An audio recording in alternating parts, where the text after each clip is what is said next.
El pasado 27 de febrero se conmemoró el Día Mundial del Trasplante de Órganos y Tejidos, que nos debe de llevar a la gran reflexión de lo que esto significa. No solo es una fecha, es un recordatorio de cómo cualquiera de nosotros podemos, en vida o incluso habiendo fallecido, convertirnos en donadores de vida. Es por eso que en esta ocasión quisimos compartirte una de estas historias en donde pues lo que prevalece es el amor y las ganas de regalarle la oportunidad a alguien de seguir viviendo y de tener calidad de vida. Yo soy Erika Salgado y te doy la bienvenida a Es la Entrevista. Estamos en esta ocasión con Cleopatra González Morín, Copi, como la conocemos sus amigos. Gracias, Copi, por estar con nosotros. Muchísimas gracias a ustedes por invitarme. Y estamos aquí muy contentos. Muchas gracias. Gracias también, Javier Aguirre Morín. Bienvenido. Muchísimas gracias por la invitación. Y es que hemos hecho este programa de Es la Entrevista para contar historias que nos motiven, que nos inspiren, que nos ayuden, que nos enseñen. Y creo que la de ustedes dos es una de esas historias que vale oro. Copi, quiero comenzar contigo. A ver, cuéntanos un poco de tu diagnóstico, de tu estado de salud. ¿A los cuántos años te diagnostican? ¿Qué te dicen? ¿Y qué es lo que se viene para ti? Pues mira, yo corría el año de... No, tenía 19 años cuando me diagnosticaron con lupus eritematoso sistémico. ¿Qué es esto? Es una enfermedad del sistema inmunológico, el cual ataca a tus mismos órganos. ¿Cómo te diste cuenta? Comencé a estar muy cansada. Yo, tú me conoces de hace mucho tiempo, entonces siempre fui como muy inquieta, una balita, arriba, abajo, pero de repente empecé como a mermar esa energía, pero considerablemente, ¿eh? O sea, a estar dormida mucho tiempo. Yo tenía a lo mejor algunos 15, 16 años cuando empecé. Y ya sabes, las niñas como que la dieta, que te quieres ver bien, que a los 15 años. ¿Y qué pasó? Yo empecé a subir de peso. Y yo decía, ¿pero qué pasa? O sea, como 2 chícharos y una lechuga. Y no había manera de bajar. Entonces, creo que aquí fue cierta desinformación, que la verdad es que no es echar culpas ni nada, pero cierta desinformación de que yo siempre fui tan sana, que no había manera de imaginarte, ¿no? Un diagnóstico malo. Entonces, no sé, mis papás eran así como de, pues es que haz más ejercicio, pues es que duerme bien, porque casual, yo dormía en el día, pero en la noche no. Entonces era como, es que estás moviendo todo tu ciclo, bla, bla, bla. Y entonces fueron esos signos que hoy sé que ya eran foquitos rojos. El subir de peso sin una causa aparente, o sea, como de, está comiendo mucho, está más cansada, no sé, había desinterés en ciertas cosas. ¿Cuál fue el punto que detonó el diagnóstico? Es decir, ¿qué te llevó a los médicos? ¿Cómo fue ese proceso? Estaba yo entrando a la carrera y un día llegué del colegio, estaba estudiando en el Colegio Minerva, licenciatura en educación preescolar, y mis piernas eran de este tamaño, inmensas, y no estaban mis papás. Entonces yo me fui al doctor sola, porque dije, yo siendo una jovencita, dije, esto no está bien. Esto no está bien, o sea, en definitiva no está bien. Entonces dije, ok, ¿qué hago? Recuerdo que fue un show porque recuerdo que no tenía dinero. Entonces, ¿cómo le hago? ¿A quién acudo? Porque de verdad me asusté mucho. O sea, fue muy alarmante para mí. Mi hermano estaba muy pequeño, porque yo le llevo 9 años a mi hermano. Estábamos solos en la casa. Entonces, ¿con quién dejo a mi hermano? Me tengo que ir al doctor, ¿sabes? Fue un shock para mí. El punto es que yo acudí con un médico amigo de la familia, porque dije que mis papás le paguen después. Sí, claro, después que se arregle. Sí, ya, hay que me lo apunte. Tomás Lascano. Fui a consultarlo y de verdad, desde que él me vio, si no me equivoco, él es médico del deporte, pero desde que él me vio, dijo, esto no está bien. Inclusive supo que mis papás no estaban y me dijo, necesitas unos análisis urgentes. Me dijo, ¿tienes dinero? Y yo, no. Me dijo, yo te voy a prestar. Le dije, no, yo tengo, porque ya le había hablado a mi abuela, a la Huasteca, Tamazopo. Y entonces le dije, no te preocupes. Pero él muy amablemente me lo ofreció, ¿no? El punto es que me sacó análisis urgentes, regreso con los análisis Y pues bueno, su cara fue como devastadora. O sea, y yo recuerdo haberle dicho, Tomás, me voy a morir. Y él contestarme, vamos a procurar que no, vamos a intentar que no. Esa fue su respuesta. Cuando a los 19 años te dicen esto, ¿qué es lo primero que te pasa por la mente? Sí, o sea, fue así abrí mi cuadro. Tomás, me voy a morir, vamos a intentar que no. Y dije, ok. Y la verdad es que fueron unas palabras muy alicientes porque creo que me han acompañado siempre para no venirme abajo. No, vamos a procurarlo, vamos a intentarlo, siempre vamos a ir hacia adelante. Y creo que al día de hoy ha funcionado. Después del diagnóstico, ¿qué viene? Híjole, viene, te puedo decir, una hecatombe. ¿Por qué? Porque llegan mis papás estaban de viaje e inclusive el doctor, Tomás, que era amigo, habla con mis papás y entonces, pues vamos, les da el diagnóstico y, bueno, no el diagnóstico, les da como el preámbulo, sí, una probadita. De esto no está bien, entonces tenemos que ir más allá y... Ajá, entonces, y la verdad es que ahí creo yo que hay como una movilización familiar, no nada más nuclear. Porque mis primos más pequeños se acuerdan muchísimo de que sus papás estaban inclusive documentándose, unos lloraban en una casa, otros lloraban en otra casa. O sea, fue realmente una movilización familiar total. Nos cambió, creo que a todos nos sacudió. Porque era algo nuevo. Todos, pues prácticamente en mi casa, en la familia, somos pues sanos, ya sabes, gripita y cosas así. Pero esto era algo que no conocíamos. O sea, ¿qué? Lupus, de repente dicen, es cáncer en la sangre, ya se va a morir. Te dicen un montón de cosas, ¿no? Que no sabes a ciencia cierta. Ahora, Javier, tú eres su primo. ¿Cómo te llega la noticia de lo que estaba pasando con Copi? Pues siempre hemos sido una familia muy unida. Entonces, pues sabíamos que algo pasaba, ¿no? Porque hablaban mucho por teléfono y iban a la casa. Recuerdo que en esa temporada, pues sí, estabas en una crisis física, o sea, se sentía muy mal. Entonces, pues nosotros la veíamos, pues solo dormida y se sentía mal. Entonces era como un misterio, ¿no? Entonces ya después los papás hablaron con nosotros, obviamente sí fue como preocupante, pero pues sí, o sea, yo no era como tan muy más pequeño, ¿no? Yo tendría en ese entonces unos 14. 12, 13, ¿no? Te llevo 6. Bueno, algo así.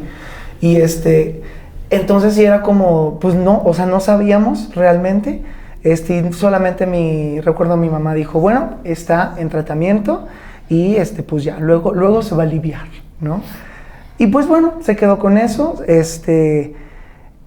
y bueno, como siempre he tenido un sentido del humor increíble, pues la verdad es que minimizó mucho como la preocupación que pudiéramos tener los más pequeños. Los más grandes pues tenían como certeza de la gravedad del asunto. Más información, dimensionaban más, ¿no? Lo que estaba pasando. Pero los que éramos como más pequeños que ella, al menos, pues sí estábamos como un poco más a lo que veíamos, ¿no? Entonces, pues bueno, seguramente hacía un esfuerzo sobrehumano, pero llegábamos nosotros y sonreía y bromeaba y platicaba y se levantaba de la cama. Entonces, pues para nosotros como que fue un poco tranquilizante eso, ¿no?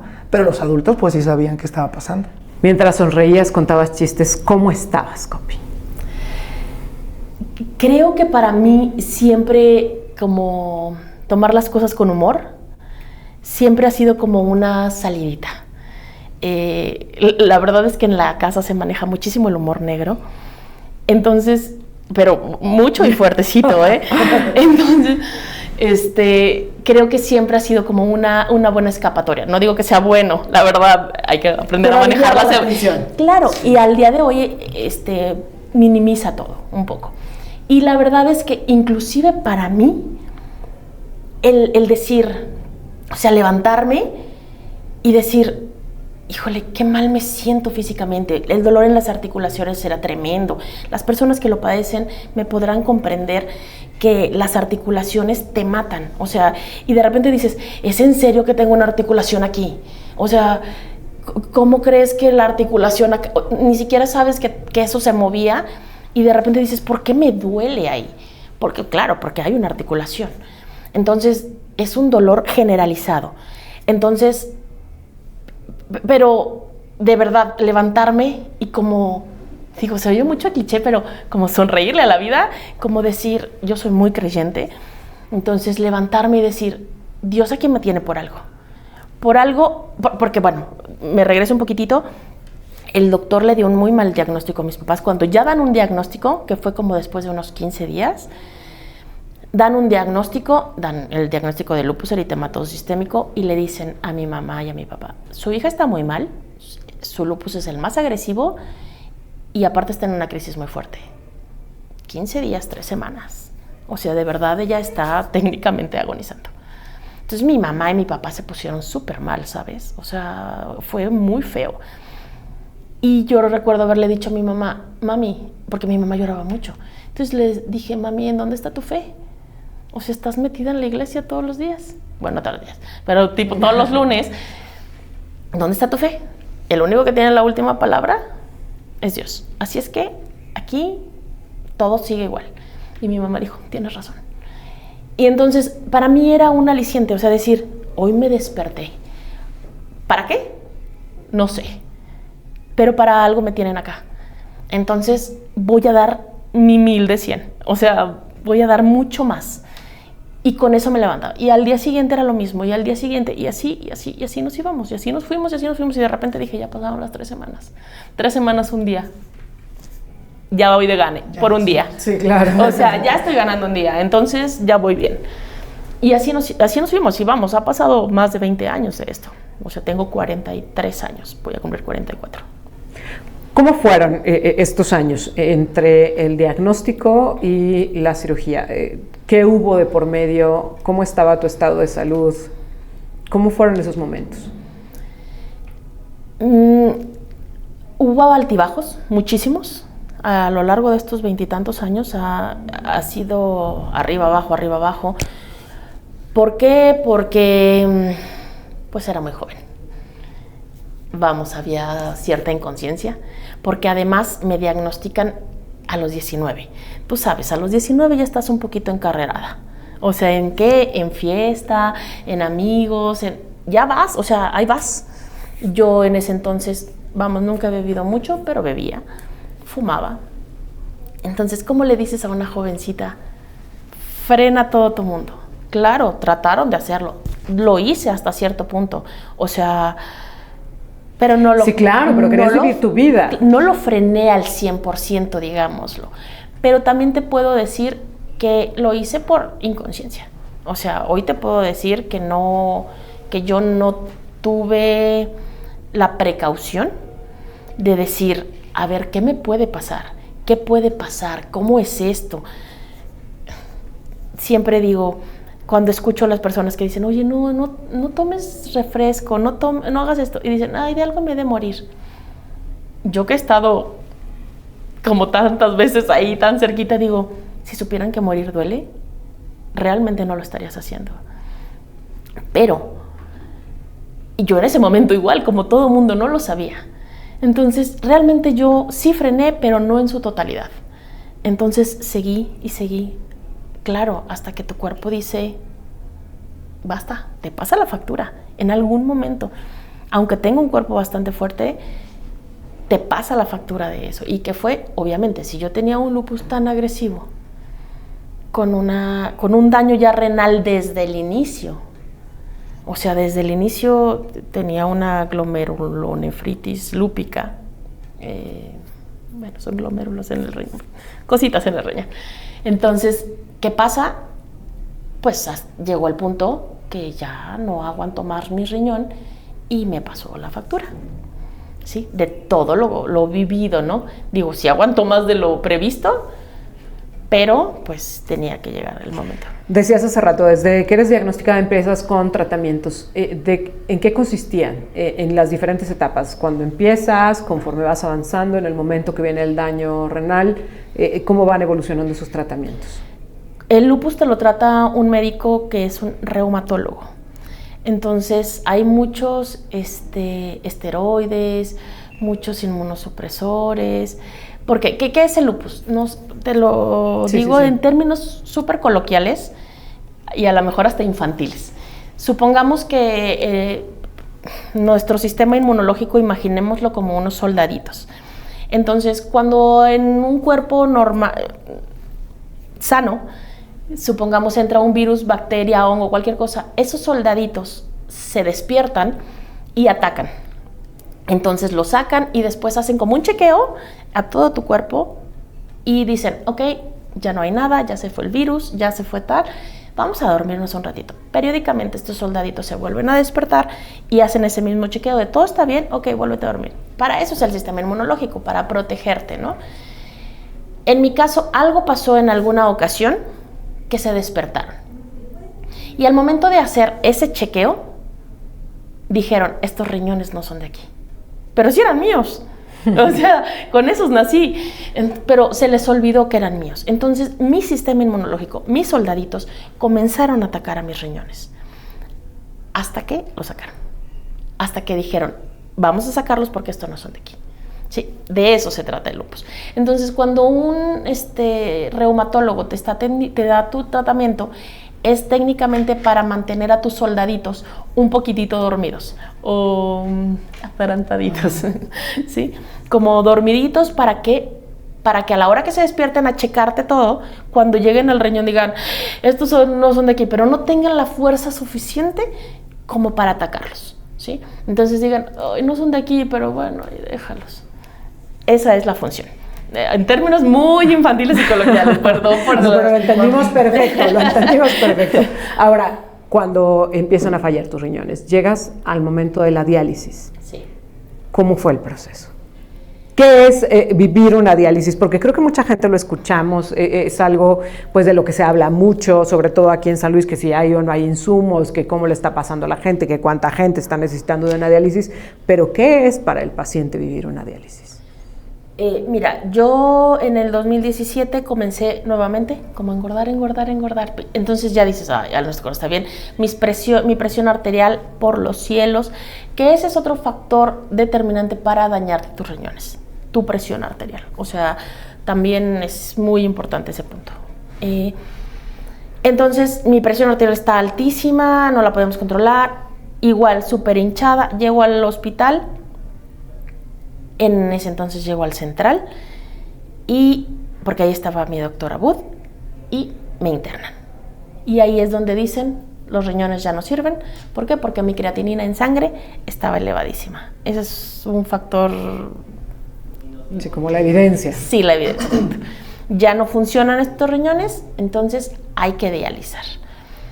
Se toma la decisión de hemodializar, no de dializar. Hay una diálisis, la diálisis es peritoneal, que va directo a la pancita, que no sé si sabes, es lo que hacen en casa. Ahí son unas bolsas. En realidad no sé bien cómo funciona porque nunca la he tenido, pero tienen una maquinita, ellos mismos aprenden y hacen el proceso. La hemodiálisis te ponen un catéter, ya sea generalmente se inicia en cuello, pero va a la aorta. Según sea el catéter, ese era el mío, y hemodializan. ¿Y qué es lo que hace la hemodiálisis? Pues te limpia toxinas y te saca agua. ¿Qué es lo que hace? Es la función natural de tu riñón, pero ya no existe, ya no hay, ya no... Sí, claro. Ya no pasa. Entonces la máquina te ayuda a hacerlo. Entonces son dos mangueritas, una entra, otra sale, y ahí te están filtrando la sangre. ¿Cada cuándo tenías que ir? 3 veces a la semana. 3 veces a la semana. Sí. Tenías que estar recibiendo las hemodiálisis. Sí. Son 3 horas lo que haces. Uf. Sí, o sea, vas y a partir de que te conectan, cuenta 3 horas. La verdad es que te puedo contar. ¿Cuál es mi proceso de hemodiálisis? Inicialmente está súper descompensada, generalmente. Sale súper mal. O sea, hay mucho malestar, muchísimo. Sí fue complicado, porque entre que yo quería hacer cosas, pero entre que te desmayas y entre que vomitas y entre que realmente sales mal. Eso es al inicio. Después obviamente tu cuerpo se va equilibrando, va perdiendo toxinas, va perdiendo agua y eventualmente vas mejorando. Sí es un proceso con el que puedes vivir mucho tiempo, sí. Conozco personas que tienen 15 años en hemodiálisis, 18 años. También hay un desgaste. Hay un desgaste en huesos, o sea, por tu calcio. Porque así como te ayuda, pues también te está quitando cosas, ¿no? Pero, por ejemplo, hay mucha gente que dice, ay, es que ya está en hemodiálisis. Ay, no, ya está en lo último, o sea, mañana se muere. O sea, no es así. Pero ahora hablemos de tu calidad de vida. 3 veces por semana, 3 horas conectado a una máquina. Mientras tanto, ¿qué pasaba con tu vida? En ese entonces yo estaba casada. Y la verdad es que mi esposo era un ángel. Y me cuidaba muchísimo. Y mis papás me cuidaban muchísimo. Y mi familia me cuidó muchísimo. O sea, es algo que, sí, por ejemplo, no trabajaba. Bueno, sí trabajaba, porque siempre he tenido mi negocio, pero no trabajas al ritmo que quieres. Claro. O sea, yo tengo una empaquetadora de comida y entonces en lugar de producir X cantidad, pues bueno, te vas a menos de la mitad o menos. O trabajas los días que puedes. O no sé, o sea, vas haciendo cositas. Obviamente en ese entonces que yo estaba casada, pues tenía también el apoyo de mi esposo. Él falleció, corte comercial, hace 2 años y medio, irónicamente, porque dices... Él fue el que te cuidó. Exactamente, pero bueno.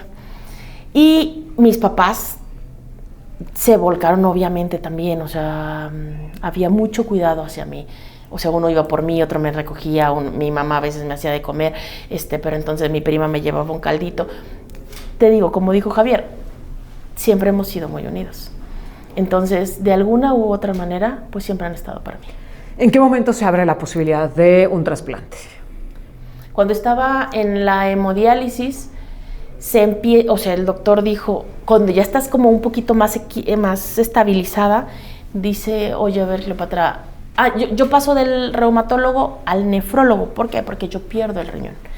Entonces ya me empieza a tratar un nefrólogo, el doctor Jaime Antonio Borjas García, que para mí es, bueno, todos mis médicos. Y me dice, creo que ya podrías estar lista para un trasplante. Y yo dije, claro, en ese entonces yo dije, ¿qué? ¿Un trasplante? ¿De dónde? ¿Cómo? ¿Dónde se consiguen? Sí. ¿Dónde ya sé, o sea, dices, ¿dónde vas y haces ese tipo de cosas, no? O sea, es inimaginable. Y la verdad es que, bueno, pues ahí entra completamente Javier. Pero primero, ¿cuáles fueron tus primeras opciones? O sea, volteas y dices, el banco de donación, familiar. ¿Dónde es donde primero volteas a ver? El doctor te empieza a decir, pues, dile a tus familiares. Y de verdad no sabes la angustia que da, porque dices, oye, no te estoy pidiendo 1,000,000 de pesos, sí, no te estoy pidiendo tu casa, no te estoy pidiendo tu coche, te estoy pidiendo un órgano. Y de verdad yo dije, no puedo. Es lo primero, de verdad es la primera sensación, o sea, es, ¿cómo crees que voy a llegar? Oye, ¿no tendrás un riñoncito por ahí para mí? Sí, claro. O sea, que te sobre. O sea, no. Y la verdad es que dije, ok, ¿cuál es la siguiente opción? Y me dijo el doctor, entrar en una lista. La lista en México es técnicamente, o sea, es larguísima. Eres una persona joven, en ese entonces obviamente un poco más, eres una persona joven, sí se da un poco de preferencia a las personas jóvenes, según tu tipo de sangre, y yo, o sea, te empiezas a pensar y dices, honestamente llega un punto que dices, no lo voy a lograr, o sea, ¿cuándo va a llegar? No va a llegar. Sin embargo dices, ya estoy aquí. Ya estoy aquí, o sea, y tengo, tantos años diciendo, vamos por un día más, Y es lo mismo, o sea, dices, pues ya estoy aquí, ni modo de echarme para atrás. O sea, es lo mismo hacer el protocolo. El protocolo se llama hacer todos los análisis para que encontrar un donante. Entonces, pues ya, ¿qué pierdo al hacer el protocolo? Entonces dices, hago el protocolo y vamos a ver qué sale.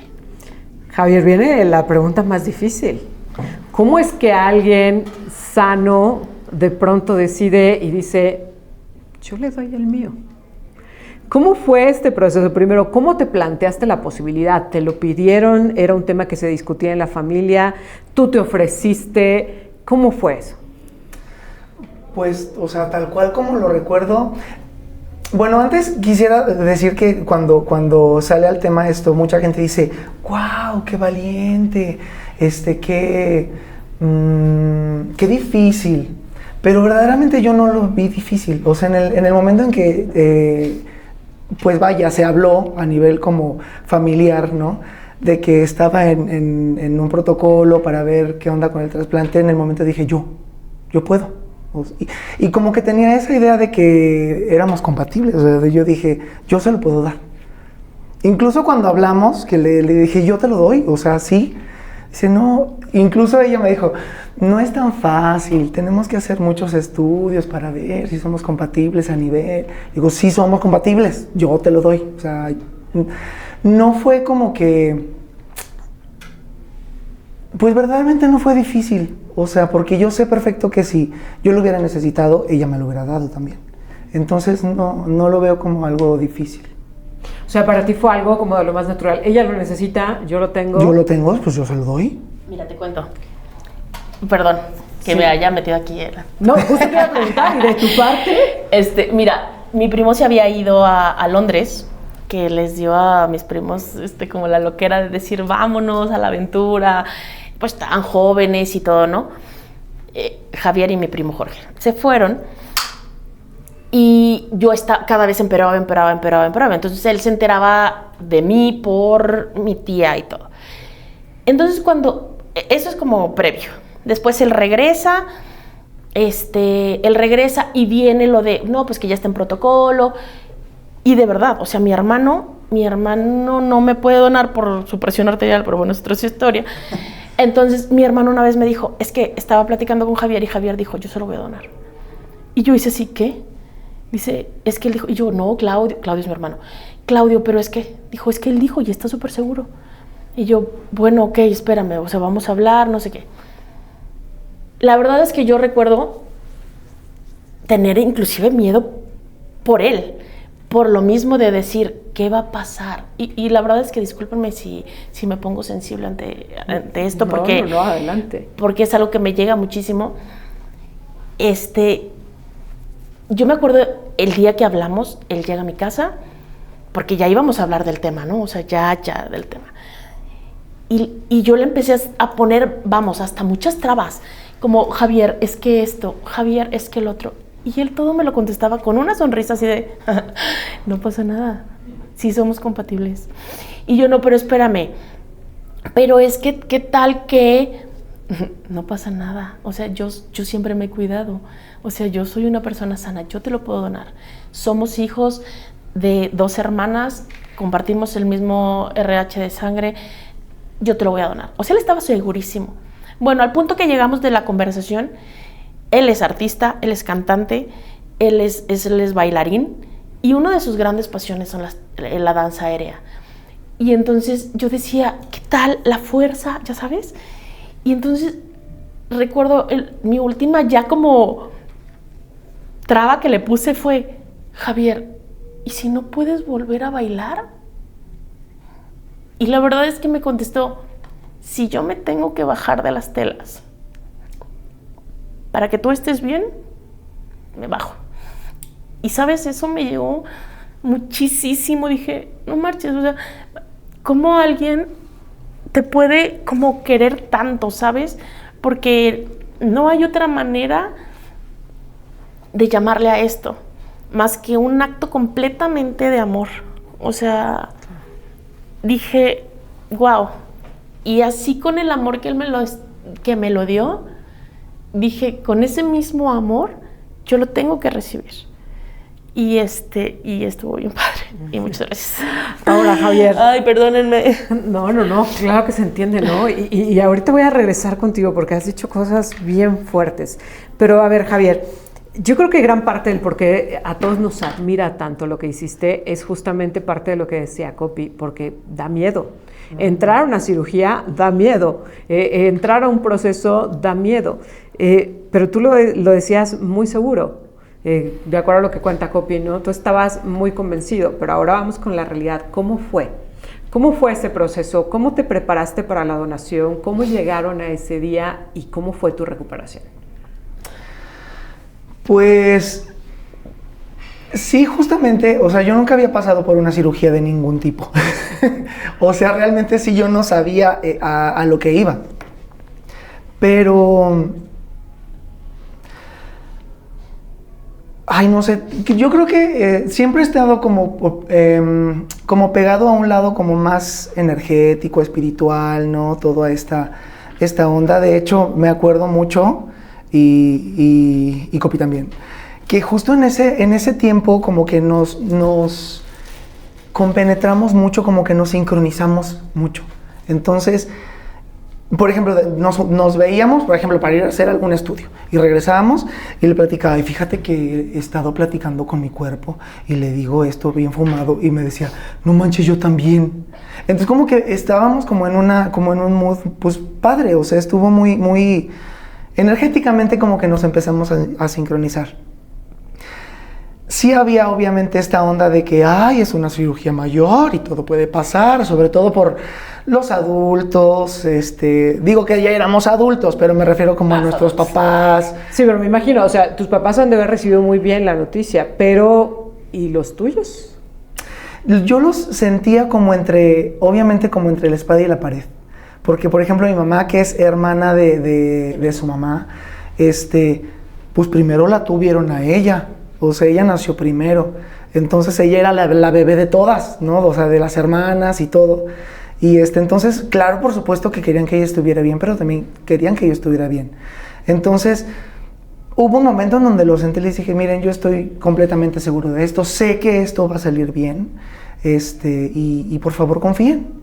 Y así fue, o sea, llegó un punto en donde les dije, denos chance, o sea, por favor no se metan, somos adultos. Y pues déjenos tomar esta decisión. A fin de cuentas, se escucha muy feo lo que voy a decir, pero pues no tengo que pedirle permiso a ustedes para hacer esto. O sea, es algo que voy a hacer. Y así fue.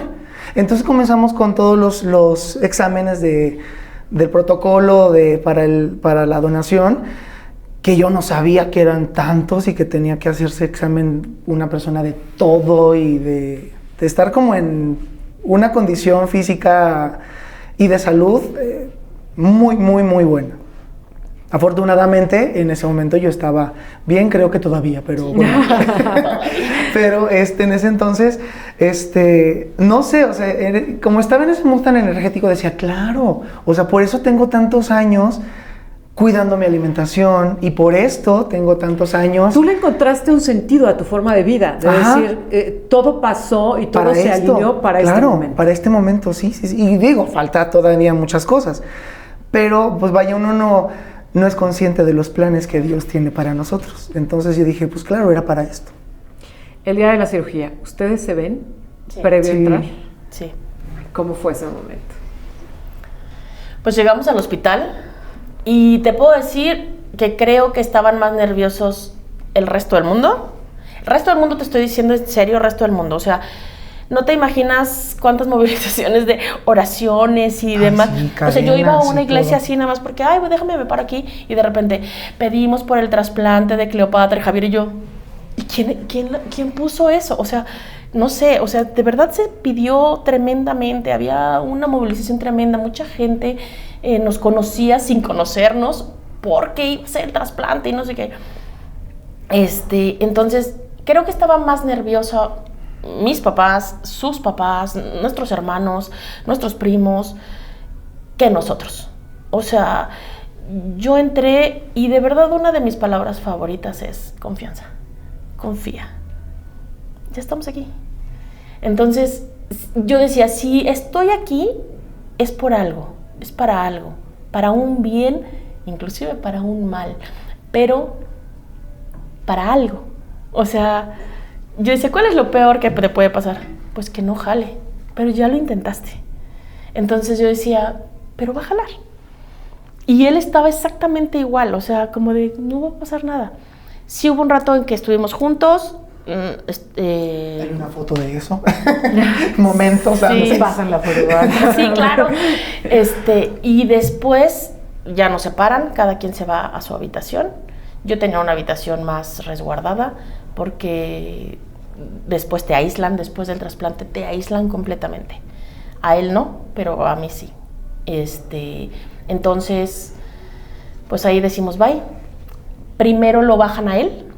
¿Por qué? Porque ¿cuál es el procedimiento? Primero tienen que extraer el riñón, limpiarlo. Y ya que lo están como limpiando, creo, es la hora que me bajan a mí para empezarme a anestesiar y tal.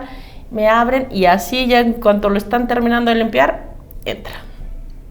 Entonces, y honestamente, bueno, pues comenzó a funcionar desde el minuto 1. Y también hay una foto en recuperación.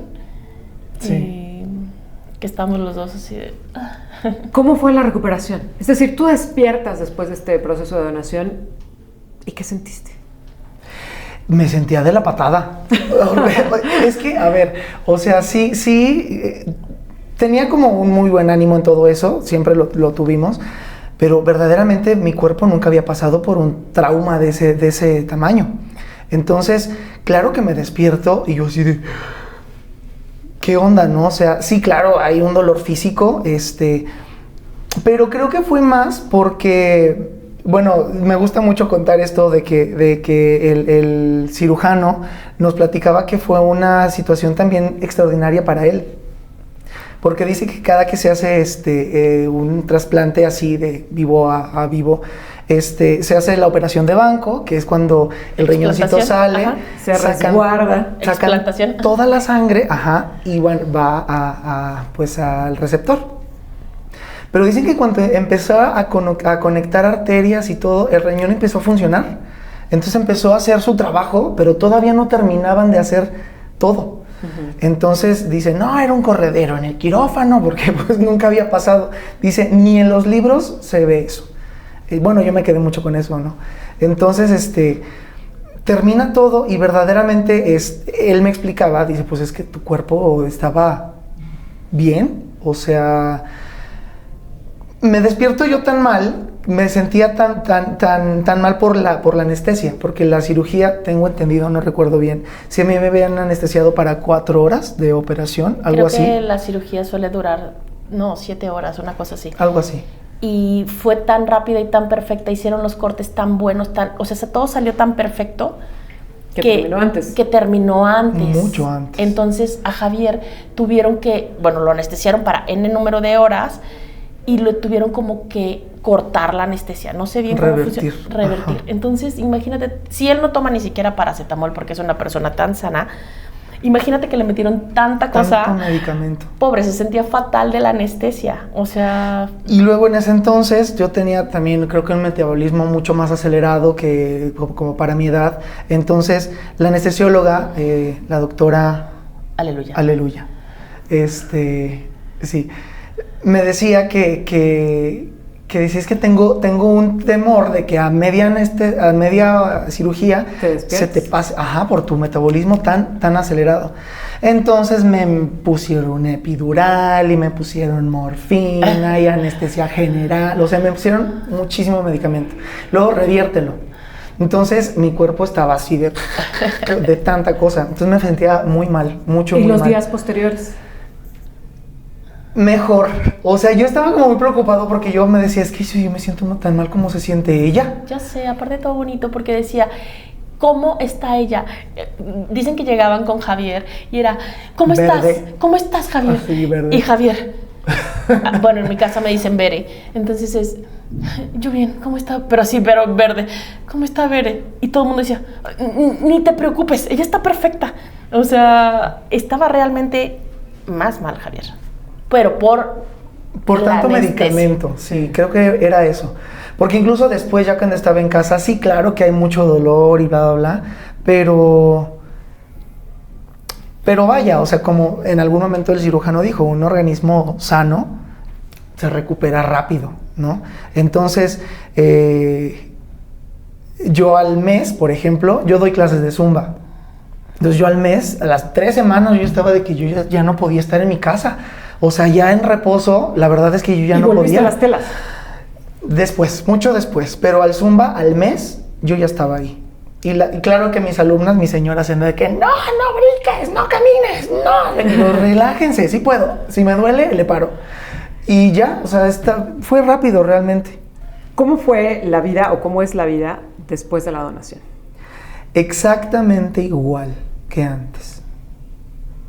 Si bien tal vez tardé en recuperarme para subirme a las telas otra vez, sí tal vez fue un año que los tejidos abdominales tardaron en cicatrizar, porque a pesar de que ya estaban cerrados, cicatrizados, yo empezaba a hacer abdominales y así, y claro que había como dolor, sí, claro, ¿no? Pero pues también es algo que tenemos algo de que lee tu cuerpo, o sea, aprende a leer tu cuerpo. ¿Qué está pasando? ¿Por qué duele? ¿Qué está ocurriendo? ¿No? Entonces me dolía y bueno, paraba. Al día de hoy ya no hay ningún problema. Y sí, yo creo que al año yo ya podía estar haciendo todo. Al mes una vida normal. Tal vez ya subirme a las telas y hacer como un ejercicio extremo. Sí, tal vez 5 meses, 6 meses, un año.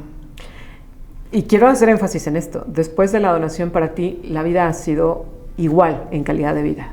Pero para ti, después del trasplante que vino. No, bueno, a mí me cambió completamente. O sea, realmente, aunque yo tenía una muy buena actitud,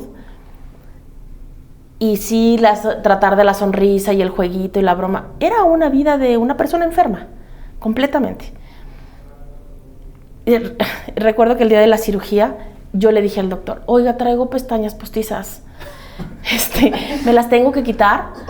Y me dice, pues es probable que salga sin pestañas, pero no pasa nada. Y dije, bueno, no pasa nada.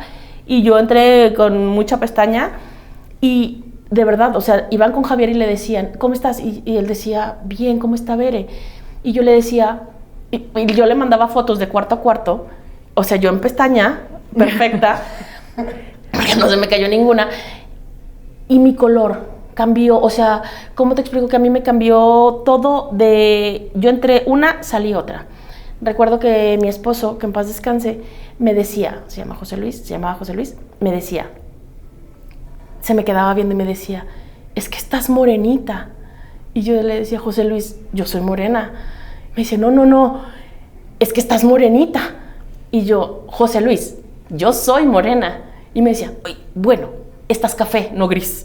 Entonces, esa o sea, él te conocía gris. Sí, claro, él ya se había acostumbrado a mi color gris y me decía, ya estás como cafecita, o sea, ya estás en moreno como bonito, ¿sí sabes? Entonces, fue impresionante. Yo al día siguiente comí, o sea, Javier no podía comer por el efecto de la anestesia. Yo ya estaba comiendo pollo, quesadilla, yo ya estaba perfecta. Y la verdad es que a mí me cambió completamente la vida. Porque regresas a tu vida normal. Normal, ¿a qué me refiero? A dormir bien, a que no haya dolor, socializas diferente, vuelves a trabajar, vuelves a hacer todas tus cosas como a lo mejor como las personas podrían decir, pues lo ven completamente normal y como que jamás se va a perder, pero cuando lo pierdes y te regresa, es una bendición tremenda, porque sabes que ya lo habías perdido. Y por supuesto que llega a pasar por tu cabeza la posibilidad de jamás volverlo a tener. O sea, pasa por tu cabeza decir, jamás voy a volver a caminar en el parque, porque no puedo caminar. Jamás voy a volver a ir a una comida porque estoy así, toda sin fuerzas. O sea, todo es dolor, todo es náusea, me la voy a pasar en hospitales. De verdad, o sea, llega a pasar por tu cabeza, esta es mi vida ya para siempre. Y de repente llega algo, un factor externo, una bomba de amor y te lo cambia y vuelves a ser la misma y te vuelve a crecer el cabello y te vuelven a crecer las pestañas, que ya no necesitas falsas. Bueno, ahorita sí, pero cosas así, ¿no? O sea, son cosas muy absurdas, pero que importan, ¿sabes? Claro. O sea, e inclusive el ya no hay dolor, lo valoras muchísimo. O sea, dices, wow, ya no existe el dolor. Y es tremendo eso. ¿Qué le dices a Javier después de esto? ¿Cuántos años han pasado desde la operación? Desde el trasplante. 7 años. 7 años. 7 años. Siempre le digo gracias, pero estoy en búsqueda de una palabra que sea mayor a gracias. No la encuentro, porque de verdad, o sea, lo que él hizo por mí o lo que las personas que donan. Por ejemplo, te voy a decir, cuando yo le dije al doctor, me va a donar mi primo, dijo, ¿en serio tu primo? Y le dije, sí, mi primo hermano.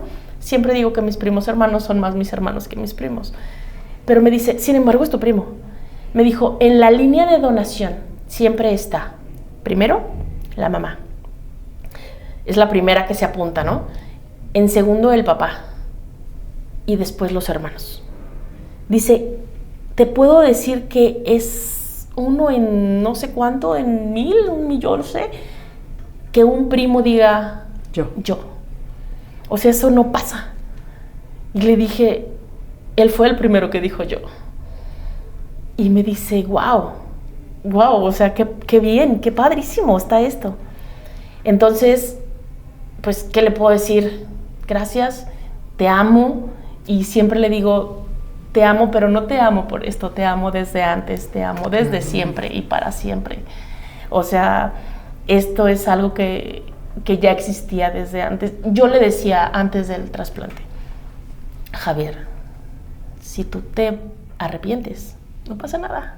Si te arrepientes un segundo antes, aunque ya hayamos pagado todo, aunque ya estemos en el hospital, no pasa nada. Todo va a seguir igual. Porque el amor que yo le tengo, vamos, era desde que él nació. Yo soy un poquito más grande que él. Pero también es cierto que pues soy muy afortunada. Una por tener la familia que tengo. Sin embargo, hay personas que no llegan a esto. Te puedo decir que yo hablo desde mi privilegio. ¿Por qué? Porque en mi proceso de hemodiálisis, supongamos, si yo no tenía, por ejemplo, estoy en sector salud público, pero si sector salud público es seguro social, por alguna razón me decía, hoy no te puedo dar la hemodiálisis, entonces yo tenía una familia que podía sustentarlo. De alguna manera, se conseguía, se veía cómo, pero se podía sustentar. Desgraciadamente, existen millones de familias en México que no pueden hacer esto. Que si sector salud no puede darle la hemodiálisis de hoy, entonces ellos se van hasta la siguiente semana. Y tú sabes cuánta agua y cuánta toxina están acumulando y eso verdaderamente los mata. ¿Cuántas personas hay que por esta situación desgraciadamente mueren? Por la falta de recurso. No hay otra. O sea, es la falta de recurso. Entonces, pues te digo, yo hablo desde mi privilegio. Javier, ¿tú qué le dices a la gente? Porque esperamos que este programa llegue pues a la mayor cantidad de gente posible. Y pues lamentablemente este caso no es único. Hay muchas personas que están necesitando una donación que podría venir de una persona viva o incluso de una persona que lamentablemente falleció, pero incluso en personas fallecidas es muy difícil para las familias tomar la decisión de la donación de órganos. ¿Qué les dirías? Considérenlo, siempre considérenlo. Yo siempre lo digo, yo hasta el día de hoy creo es la experiencia más bonita que he tenido. A pesar de que obviamente te hablaba de, no, sí, la recuperación, fueron unos cuantos días, pero fue muy lindo el poder ver a alguien que amas recuperarse, si no bien en su totalidad, a un porcentaje muy elevado. Porque, pues obviamente ella pasó muchos años luchando y echándole ganas. Y verdaderamente, pues yo veía todo lo que le esforzaba y lo que le gusta vivir. Entonces, es decir, el no quedarse siempre como pues la mayoría de los familiares nos quedamos siempre de que échale ganas, cuídate. Yo siento que es muy complicado para las personas escuchar eso. Pues si pues tú crees que no le estoy echando ganas, tú crees que no quiero salir adelante. Entonces el tener la oportunidad de hacer verdaderamente algo para ayudar, para que se sienta mejor, fue muy lindo. El ver que se echaba sus vasos con agua, así. Aunque me robara mis vasos con agua, que siempre se roba mi agua. Es que en hemodiálisis no puedes tomar agua, tienes el agua restringida. Entonces poder ver que se tomaba ya sus vasos con agua. Que parece algo tan simple, ¿no? Pero que se volvió tan significativo. Ya podías tomar que se agua. Pudo meter a una alberca, por ejemplo, ¿no? No sé, o sea, cosas que todos damos por sentado en la vida cotidiana y que tú que estás afuera lo ves y dices, híjole, es que verdaderamente pesa, ¿no? El que no lo pueda hacer. Entonces hacer algo por ella, la verdad, fue algo muy lindo, pues una experiencia muy linda. Y que siempre consideren la posibilidad de poder donar, ¿no? Porque a lo mejor, no sé, espero que no se escuche muy egocéntrico o mal, pero la gente que a lo mejor decidimos no tener hijos de alguna forma, es otra manera de dar vida, ¿no? O sea, de poder compartir eso. Y además, ¿sabes qué me encanta? Que lo has dicho de manera muy honesta. O sea, no despertaste y dijiste, aquí no pasó nada después de la cirugía. No, sí vino un proceso de recuperación, de dolor y demás, pero que digas al tiempo, ¿valió la pena? Totalmente. Creo que eso es lo más valioso y lo más honesto, ¿no? El ser honesto con la historia y con la parte de esto que les ha tocado vivir. Yo les agradezco mucho que nos hayan compartido esta historia, que se hayan tomado el tiempo de estar con nosotros, y el objetivo primordial es ese, hacer conciencia de que hay muchas personas que lo están necesitando, pero que también habemos muchos que tal vez podemos ser la clave para que puedan tener no solo vida, sino calidad de vida. Muchas gracias por estar con nosotros. Creo que sí, muchas gracias. Igual si pudiéramos también compartir nuestras redes, por si alguna persona quisiera comunicarse con ambos, pues digo, en cualquier de los dos casos. Sí, claro. O sea, bueno, es Berenice González Morín, mi Facebook personal. Con todo gusto, de verdad, yo siempre estoy dispuesta a platicar con alguien. Cuando alguien me dice, es que fulanita de tal tiene lupus, por favor, ¿puedes hablar? Claro que sí, o sea, yo sin problema.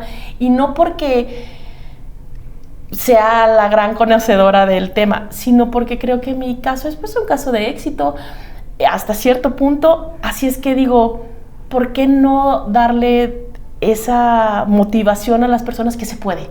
Claro. Que se puede vivir bien, que puedes vivir contento, alegre.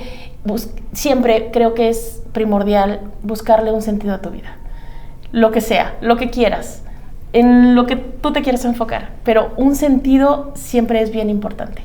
Y además yo creo que ante un diagnóstico de una enfermedad lo que prevalece es la incertidumbre y el miedo, y escuchar a alguien que transitó por ahí o Correcto. Poder siquiera plantear tus preocupaciones, tus miedos, creo que siempre va a ser de utilidad. Entonces, Berenice González Morín en Facebook, así la encuentran. A ti, Javier.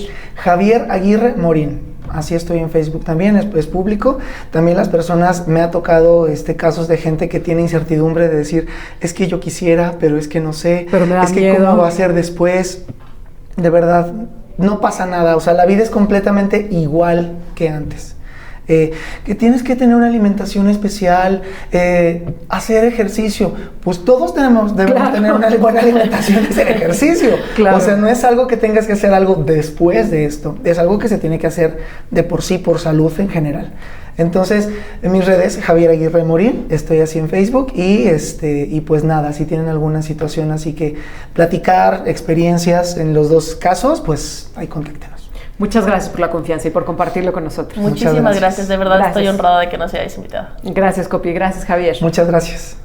Nos quedamos con tantas cosas después de esta plática, empezando por la vocación de regalar vida, de cómo el temor no puede ser más grande que la posibilidad de ayudar a alguien a salir adelante en medio de una situación complicada en materia de salud, de lo importante que resulta la donación, de cómo realmente cambia vidas, de cómo realmente significa y de cómo realmente cualquiera de nosotros, más allá de pensar si héroes sin capa, sin todos estos adjetivos que le ponemos, podemos ser capaces de darle la oportunidad a alguien más de seguir viviendo.